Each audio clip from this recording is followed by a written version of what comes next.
I'm joined now by NBC News chief political analyst Chuck Todd. Chuck, thank you for being here.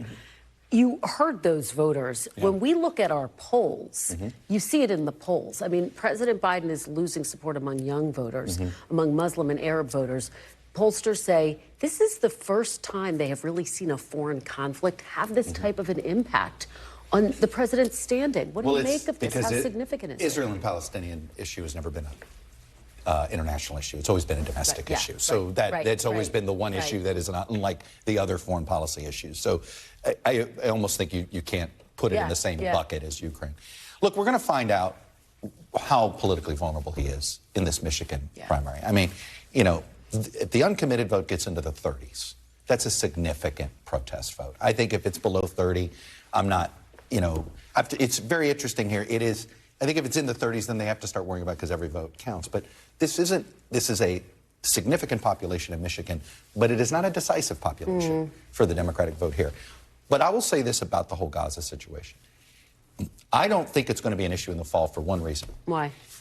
If this war is still going on in the fall, Biden has bigger problems. I think the incentives, everybody is incentivized to end this sooner. Yes. Bibi Netanyahu's politics are messed up. He cannot afford. He knows Biden is going to throw him overboard before the fall. That's the most likely outcome if he doesn't agree to some sort of stoppage here. So the incentives for everybody to sort of pull back here are there. So I am one of those who believes we are going to have a ceasefire. It's going to happen probably before Memorial Day, if not much sooner than that. But if we don't, and this is in the fall, I think this is a absolute huge drag on Biden all the way through because it adds to the sense of he just doesn't have command of the situation. Right. It becomes a much bigger problem. As you say, Rashida Tlaib is telling people to make this uncommitted vote, to stay at home.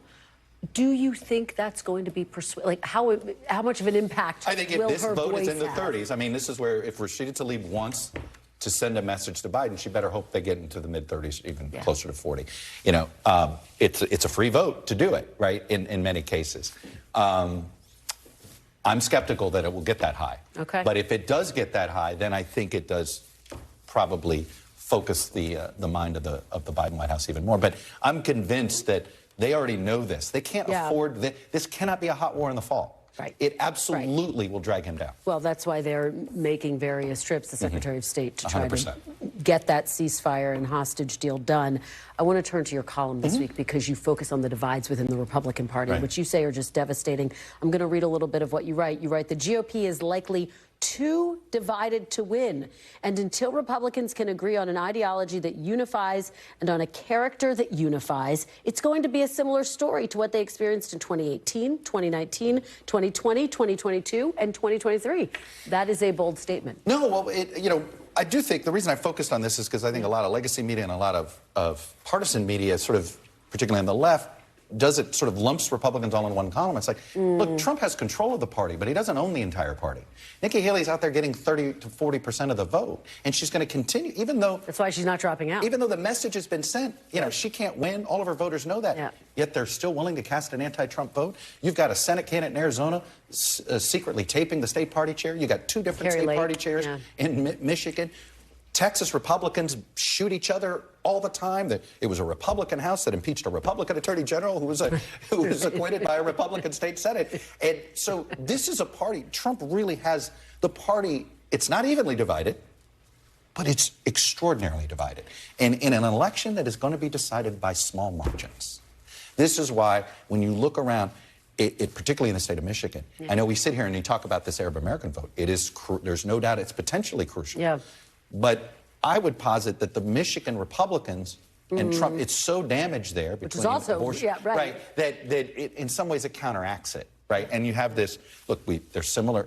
Many of these battleground states, there are two wings of the Republican Party at each other's throats. So yes, there's some divides in the Democratic Party, but Joe Manchin still says nice things about Joe Biden. You think ultimately he's going to vote for Joe Biden? You think he comes around? Well, did you see his interview? On one hand, he's worried about the future of the American Republic if Donald Trump wins re-election. And on the other hand, he wishes that Biden wouldn't speak so woke. Right. I mean, it's sort of like, geez, I wonder how you're going to vote, Senator Mitch. And you hold up one as a threat, existential threat, and you hold up the other as a disappointment. Right. So which way are you going to vote? You think he's going to make his announcement sometime this summer? I would assume he'll try to do it when it matters. All right. Chuck, thank you. Thanks, Great Kristen. to see you. Appreciate it.